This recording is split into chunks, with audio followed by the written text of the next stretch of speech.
আসসালামু আলাইকুম। আমিও আমার গল্প বাই আফসানা শরীফ থেকে আজকে একটা রান্নার ভিডিও নিয়ে এসেছি। আশা করছি আপনাদের ভালো লাগবে। তো ভিডিওটি পুরোটা দেখুন, আর যদি ভালো লাগে লাইক, শেয়ার, কমেন্টস করতে ভুলবেন না। এখানে আমি 2টো চিকেন নিয়েছি, একটু শক্ত বড় সাইজের যে চিকেনগুলো ওগুলোই আমি আজকে রান্নার জন্য নিয়েছি। তো শক্ত মুরগিটা আমি এভাবেই রান্না করতে পছন্দ করি, একটু মাখিয়ে কষিয়ে। তো এখানে আমি প্রতিদিনকার যা মশলা আমি মাংস রান্না করতে ব্যবহার করি তাই করেছি। এখানে আলাদা কোনো মশলা ব্যবহার করা হয়নি। আদা, রসুন, পেঁয়াজ,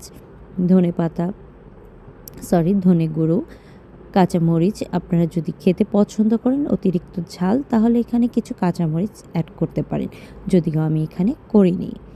তো আমার কাছে মনে হয় রান্না যত সহজ হবে ততই ভালো হবে।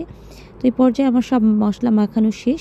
আমি একটু পানি দিয়ে দিলাম, 1 কাপের মতো এখানে পানি ব্যবহার করেছি। 1 কাপ পানি দিয়ে আমি এই পুরো মাংসটাকে রান্না করব। কারণ আমি সসপ্যানে ইউজ করছি, এখানে হচ্ছে আপনার লেগে যাওয়ার সম্ভাবনা থাকবে না। তো আমি চুলোটা ধরিয়ে দিলাম, চুলায় মাংসটা বসিয়ে দিলাম। এখন আমি মাংসটা বসানোর পর একটু ঢাকনা দিয়ে আধা ঘন্টার মতো মাংসটা চুলায় দমে রেখে দিব।